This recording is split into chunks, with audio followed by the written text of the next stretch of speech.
ظہیر آباد میں نوجوان کا بے دردی سے قتل۔ ظہر کی نماز کے لیے گھر سے روانہ ہونے والے نوجوان کی نعش کنویں سے ہوئی برآمد۔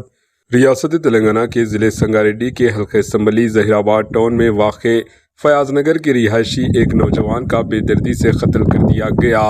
مہلوک کی شناخت 25 سالہ محمد تاج الدین کے طور پر ہوئی ہے۔ ان کی نعش رحمت نگر علاقے میں ایک سنسان کنویں میں برآمد ہوئی۔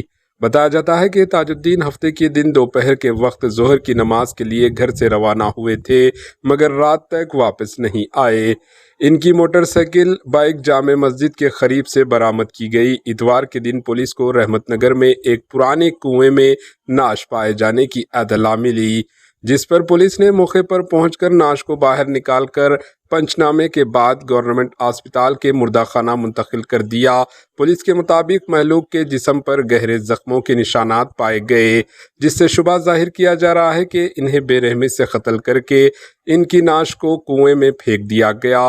فی الحال یہ معاملہ نہیں ہو سکا کہ قتل کس نے اور کس مقصد سے کیا۔ پولیس نے تاج الدین کے گھر والوں کی شکایت پر معاملہ درج کر کے تفتیش شروع کر دی۔ بتایا جا رہا ہے کہ مہلوک ایک پرائیویٹ کمپنی میں جاب کرتا تھا اور 3 مہینے قبل ہی ان کی شادی ہوئی تھی۔ پوسٹ مارٹم کے بعد نعش کو وراثہ کے حوالے کر دیا گیا۔ Bureau report, H news.